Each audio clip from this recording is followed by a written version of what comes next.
Hey folks, BuckFiden here. And if you're like me, you're trying to figure out what in the heck is going on with the world today. I've got some unique experiences and backgrounds, and I don't see anybody else talking about the things that I am talking about, the things that I think are going on. So I figured I'd make a little video and give my interpretation of world events. And I'm not saying I'm right, I'm not saying you're wrong. I'm not emotionally invested in any of what I'm about to say. It's just my best guess at this time because geopolitics are way too complicated for anybody on the outside to really understand. But I'm starting with this picture right here. That guy's name is August Landmesser. A lot of people have seen this photo, but they may not know a lot about him. After the German economy crashed, part of the Great Depression, 1929, the stock market crashes. 1931, August was hoping that some political connections would help him get a job, so he joined the Nazi Party. It was a few years later, he met a girl, they fall in love, and it turns out that she was Jewish. He got kicked out of the Nazi Party. There wasn't enough evidence to convict him, but they said, if you do this again, then there's going to be problems. And so they continued the relationship, and in 1938, he was sent to hard labor for 2 years, and that was the last time that he saw his wife.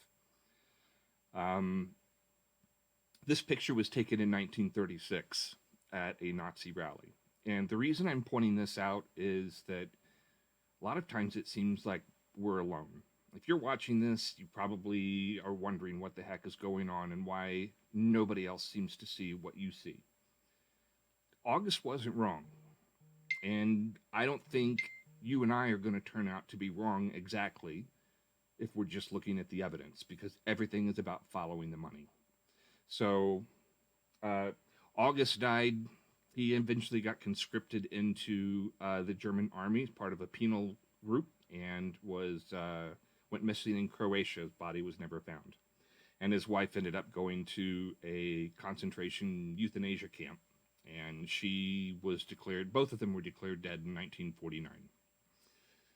So, just because you may be right doesn't mean you won't have a happy ending. Here's what I'm going to try to cover, and I'll try to keep this as brief and entertaining as I can because people droning on is boring. So I'm going to cover geopolitics, what's kind of going on in the world right now today. And then I'm going to talk about money. I'm going to talk about the dollar and what it means as a global currency versus what it means here locally in the United States. I'm going to go over the actors real quick that are going to be probably the biggest problems for us, and that's China and their relationship with Taiwan, and Russia, their relationship with the Ukraine. Then we're going to talk about how this all got orchestrated by the World Economic Forum, and this is the Great Reset. And I think that all of this ties into the Great Reset. They've been very clear about it, and this came out of Davos, the Bilderberg Group and all that. This has got to be stuff that's been worked on for a long time. This includes some of the top people in finance and top people in government. So that's kind of where I'm going to be headed today. So here we have the world, and I've colored in red. Oh, good heavens! Try to get that better. This way, there. So I've colored in red the people that would be anti-U.S. So you got Russia at the top, you've got China down here, you got Iran over here, you've also got Venezuela. Oh, and North Korea right over there. So the United States, let's see, let me go back. So China has historically had Taiwan as a part of their empire. Civil War ends in 1949, right after World War II. Mao Zedong becomes the leader of China's Communist Party, the CCP. The nationalists who were under Chiang Kai-shek that did not want to be communists, they retreated to Taiwan, and they've been there since 1949. And there has been, don't know that it's a state of war necessarily, but it's always been said by China that Taiwan is theirs and they will reintegrate at some point, just like they did with Hong Kong. Russia has got Ukraine, which is over there. They kind of focus more on Asia since there were more players. And um, Russia used to control the Ukraine before even World War II, I think. But I'm old enough that I remember when Ukraine was the breadbasket of the Soviet Union. A lot of good farmland there, and it's an interesting mix of people in the Ukraine.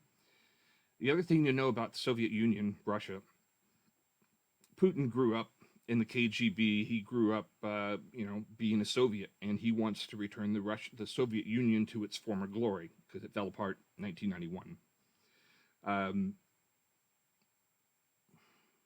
The Russians lost over 20 million people in World War II. They were felt like they were alone in taking on Germany. We would not have won World War II had it not been for what the Russians did. But again, they lost about 20 million people. In the US, we've never had anything like that. We can't even identify with that. So the Russians are really sensitive about having territorial integrity and also having a bumper zone to fend off. I mean, in the end, it's still an old-fashioned World War II perspective of having these, not having NATO bump right up against you, which I kind of get. I mean, if during the Cuban Missile Crisis, we had a problem with Cuba, which is a little tiny country that isn't actually connected to us. I don't know why NATO has been pushing so hard for Ukraine to be a part of NATO. Up until about probably 10 years ago, the Ukrainians, for the most part, didn't want to be a part of NATO. So we've been really aggressive there for no reason, and that has been, I think, a lot of the reason that we are where we are with Russia today. I don't see that there's a lot of vested interest in us getting involved with Ukraine, other than the fact that when the Soviet Union broke up, the U.S. and Great Britain, UK, were part of the negotiations, as I understand, and Ukraine used to have a lot of nuclear weapons, a lot. So if they had just broken up as it was, they would have nuclear weapons and could defend themselves today. But there was an agreement that was signed with Russia, and Ukraine gave the nuclear weapons back to the Russians with the guarantee of security of their territorial integrity by basically NATO. So that's just the overview there. That's why we are where we are in Ukraine. And I've explained kind of China. So the next thing is to just kind of briefly touch on money, because it's all about following the money. So after World War II, the United States was in the top position in terms of almost every area. And so there was a Bretton Woods agreement that was done between the Allies, and that allowed the United States dollar, which was backed by silver and gold, to be the reserve currency of the world. And that has provided a lot of opportunity and a lot of power for the United States. And there are people that resent that power. As we have used our dollar for diplomacy, where we issue sanctions or whatever, it creates some challenges for some of these countries, especially Iran. I think we've shut them off from SWIFT, which is like the backbone of the banking system. They're not able to participate in the world's economy. China is not really able to participate in the world's economy. Their currency cannot be converted into the open market. This is why they've been accused of manipulating their currency for years. It's also part of the reason I think that they took over Hong Kong when they did, because the Hong Kong dollar was able to be traded on the markets. But the yuan or renminbi or whatever it's called is not eligible to be part of the world system. So when a company like Apple or Google or somebody goes into China and they operate their business, they get paid, but they can get the money out of the country because there's no way to convert it. The other thing that China has done very successfully is they've been industrializing over the last 20 years, especially, is any agreements that, when a company goes into China, any part of China, they have to sign an agreement that there's what's called technology sharing. So you have to give China access to your company trade secrets and intellectual property before they will allow you to establish an operating base. I know this because I just do from my past. Um, so China, Russia, Iran, Venezuela, North Korea, those most specifically, they've been wanting to figure out a way to dethrone the dollar for a long, long time. They wanted to, create something new. And I actually think that's where the World Economic Forum is coming in, that there's going to be a digital currency that will be backed up supposedly by something. And then everybody will be on a level playing field and everybody can do whatever they want to do from a monetary perspective. But first, the dollar has to be dethroned. There are a couple of different ways you can do that. One is you can blow the dollar up. And so all of the spending that we've done, the spending orgy that happened last December, right before Biden took office, the COVID relief bill that had nothing to do with COVID, all of the payoffs, all of the grift that was going on, it's ridiculous. And I told people a couple of years ago about what would happen when the M3 money supply suddenly went up. It's the currency that the public has actual possession of. I expected the inflation to go nuts back in 2008 during the first, big crisis, and I couldn't figure out why it didn't. And I haven't been able to figure out why the stock market went crazy like it did until you realize that it didn't. The inflation didn't happen because people did not get the money. We gave money to the large financial institutions and banks. And so they were able to take the money and they were able to loan it to businesses, and the money was cheap. It was almost free. I mean, nobody saves money anymore in a savings account because it doesn't pay to save money. There's been this long trend towards changing, at least from the United States, buying habits and turning us into consumers only, with no real manufacturing, no real savings.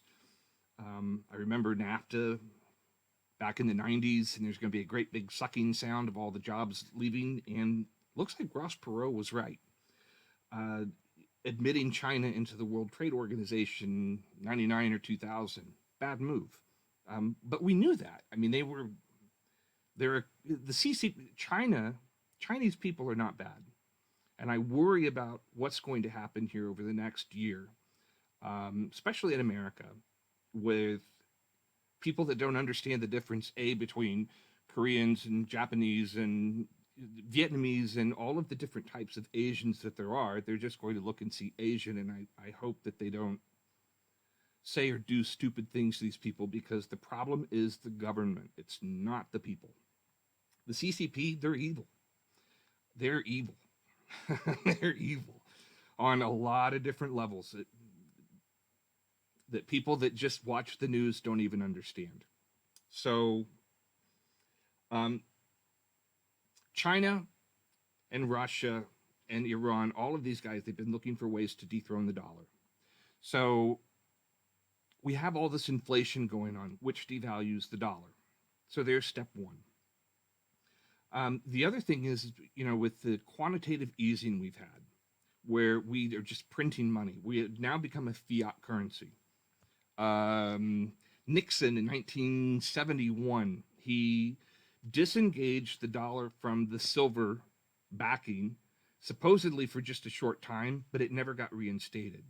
So everybody just assumes that a dollar is worth a dollar because we all assume it's a dollar. Before, you could go to a bank and you could trade in your $1 and get silver, or you could trade in, money and get gold. Gold was discontinued after World War II, before World War II, and then silver was discontinued in 71-ish. So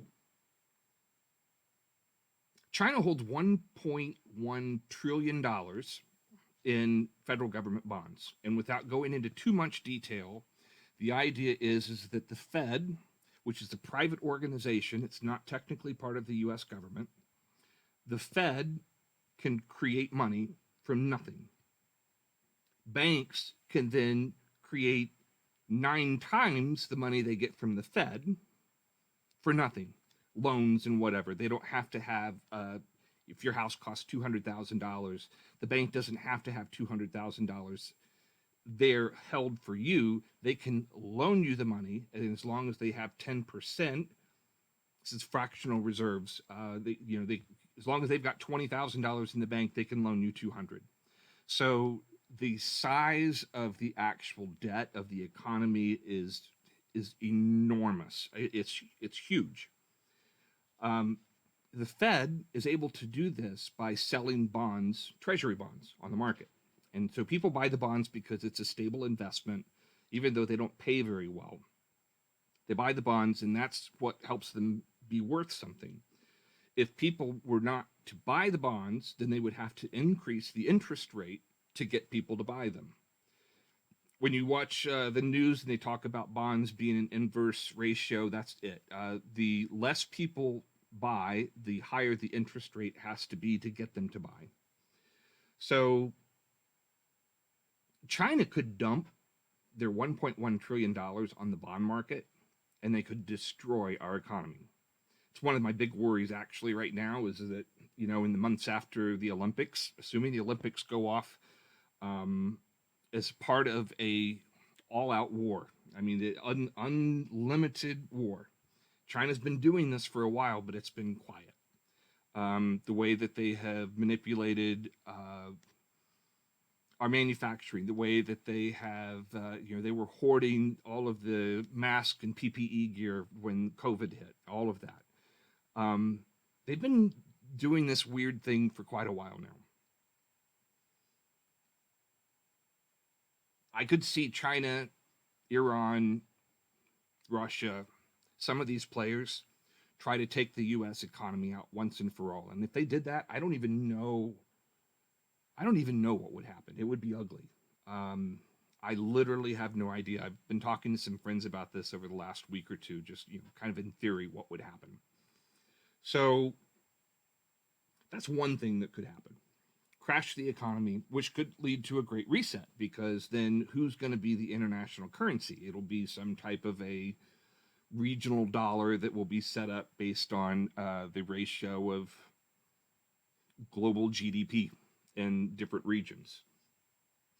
So they've got a vested interest in doing that, because it would help them economically and it would hurt the U.S., and that's what they want. So that's the dollar overall. We kind of have a petrodollar now, where this is why Iran is pissed, and I think even Russia is pissed, is that we made an agreement with Saudi Arabia and some others when we went off of the dollar to silver standard, and it became a petrodollar. So all oil could only be bought and sold in U.S. dollars. That is what preserved the value of our dollar without having a reserve currency status of being backed by silver or gold. Now that we're running out of fiat money created from thin air, because this can't continue. We've already put a debt bomb into our economy, and ultimately I don't know what will happen. I'm sure there's lots of economists that will have lots of ideas, but nothing good is going to come of that. So there's the dollar.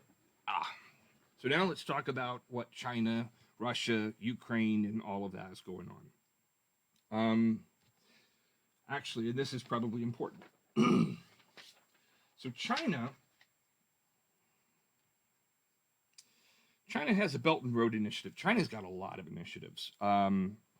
There is a BGY plan, which is designed to disrupt public society through bribery, through funding of bad actors, creating riots, fomenting revolt. That's one thing they're trying to do. The CCP has really infiltrated the U.S. government. I mean, Eric Swalwell being able to still be in Congress after being convicted of sleeping with, a Chinese spy. He ran for president, and he's a moron. There's no way he could have done that without interference from the CCP. And so, what the Senate intelligence community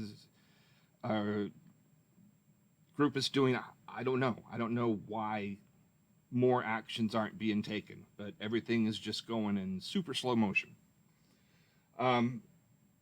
What China wants to do is they've got a Belt and Road Initiative, and so they want to use all of the money that they have to start buying influence, being able to get their goods to other places. They're genius. I mean, you have to admit, the Chinese are really smart long-term players. Better than the United States. China is trying to, they want us to be taken, they want to be the number one economy by 2030. They want the U.S. to basically be a defunct third world country by 2049. So this is their plan. In Sri Lanka, down here, they signed an agreement and they built this huge port, knowing that the Sri Lankans would not be able to pay for it. And so they've taken that over recently. And so now China has got a huge deep water port that they could park battleships in if they wanted to off Sri Lanka. They want to be a regional power. That's for sure.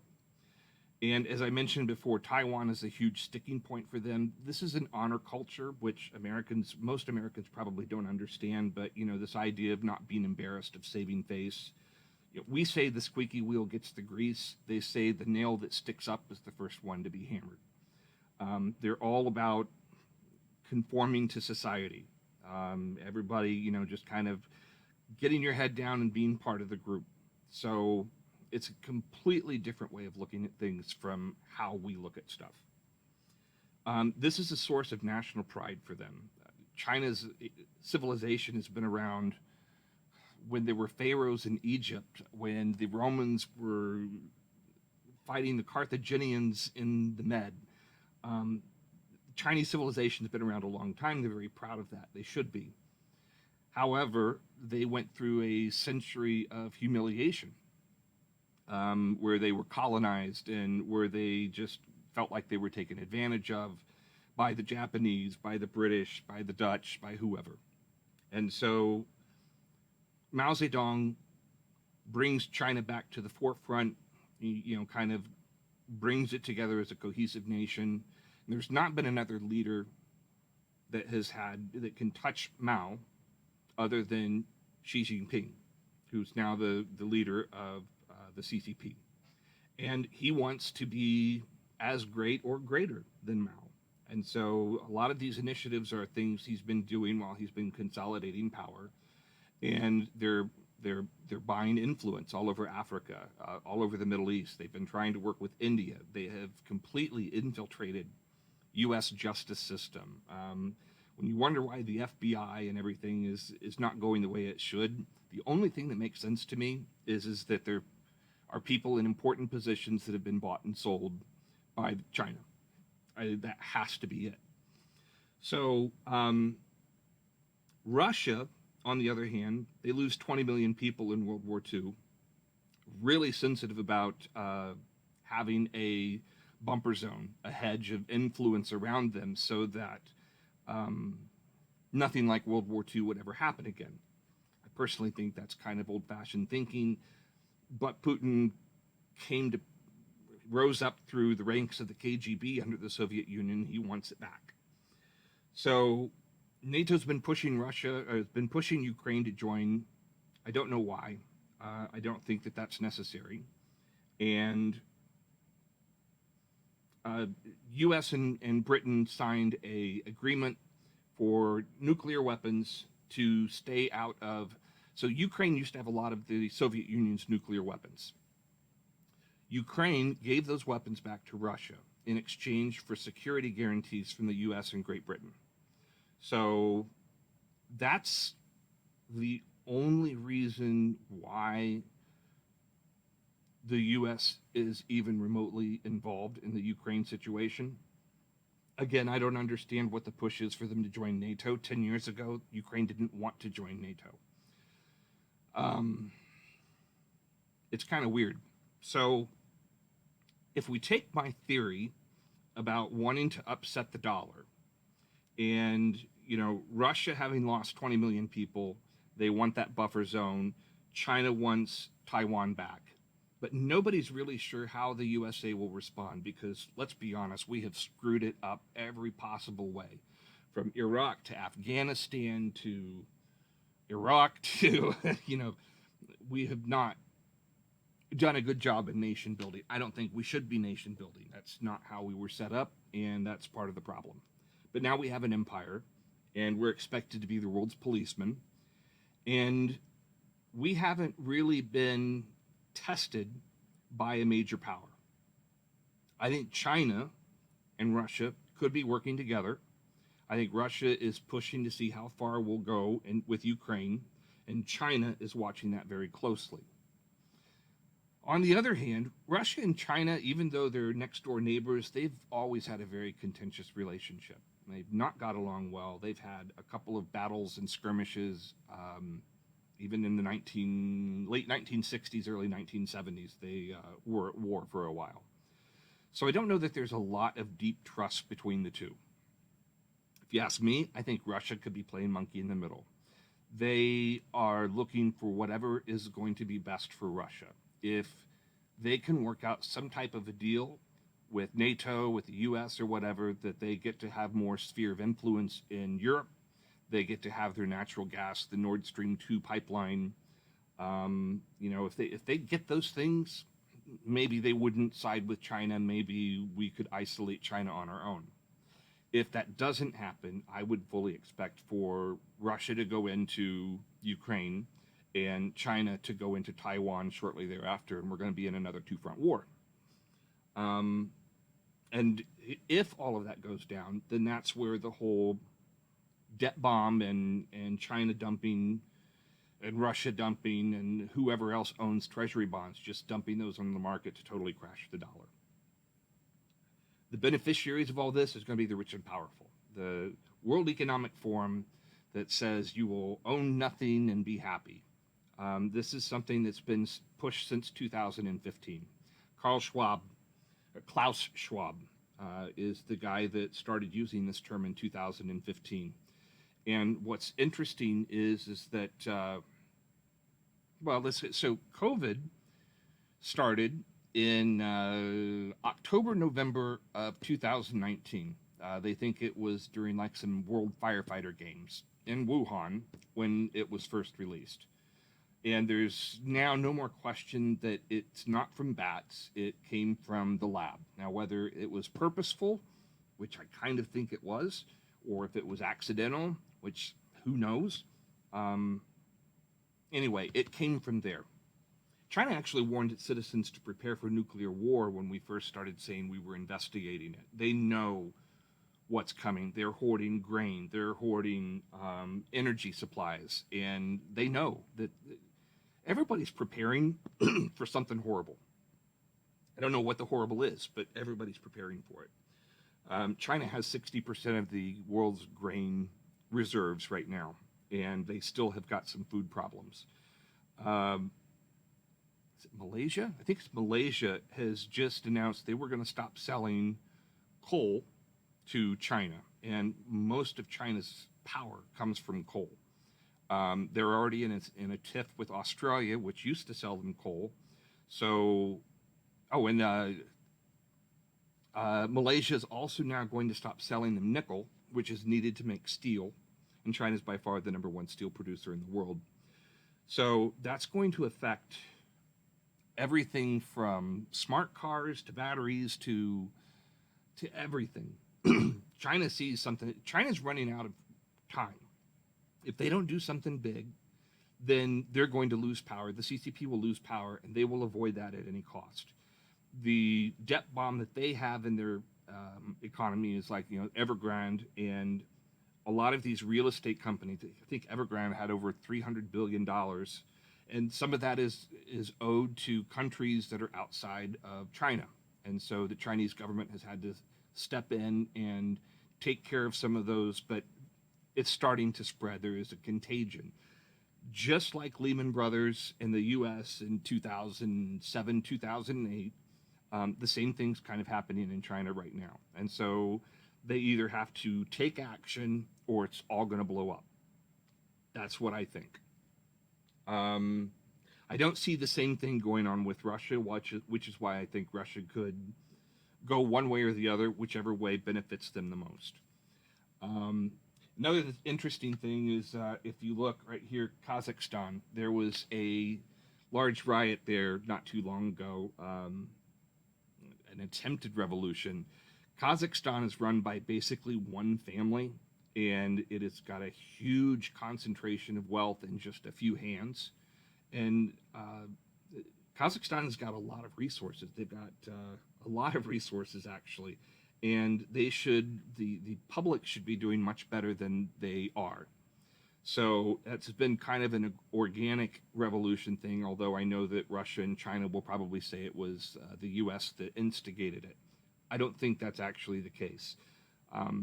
China sent troops in from their Snow Leopard Brigade. Nobody talks about that. They sent in more troops than the Russians did.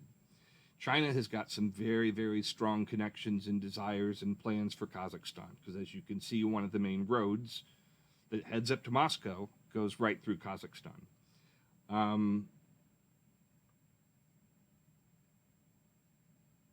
All of this stuff, it ties together. How it ties together exactly, you're getting my best guess right now.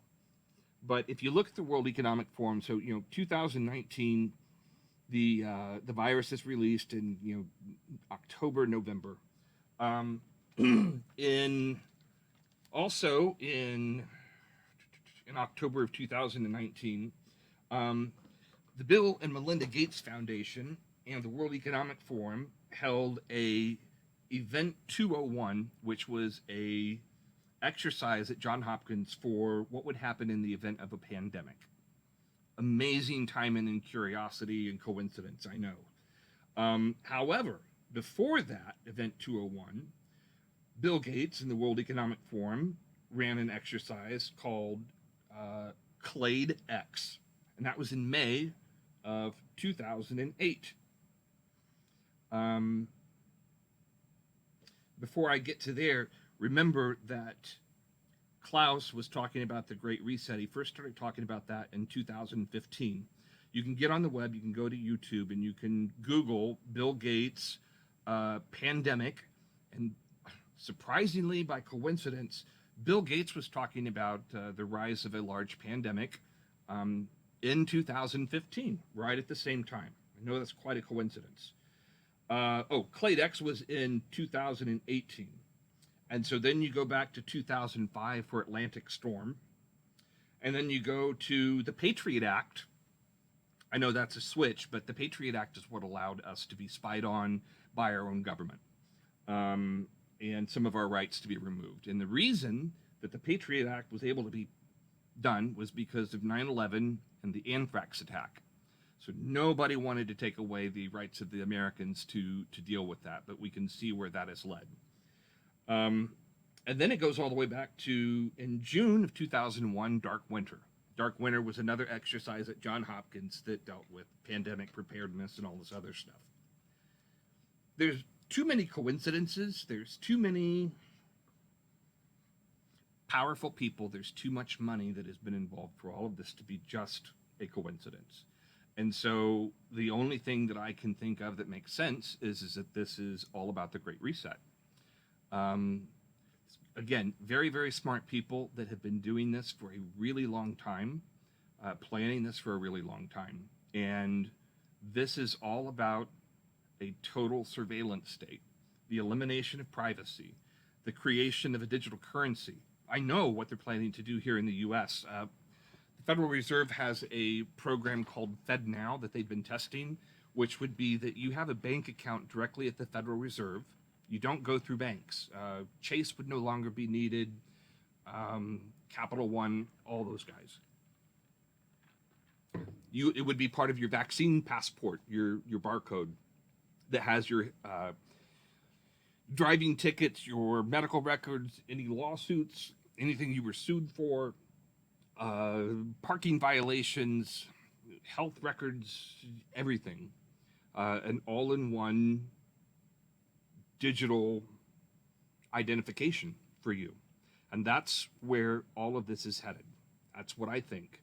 I think this is to create the digital access, the digital passport thing that will be your money, that will be everything. So you couldn't have a garage sale and hide that money from the government. Now they'll say, oh, this is for money laundering and it's for all these different things, but this is about having total control. The IRS just tried to get access to American bank accounts for any transaction over $600. So they're coming for us. I don't know what we do about it. I don't know who we trust. But if you look at all of these things together, I think that's where this is headed. I think it's where it has to head.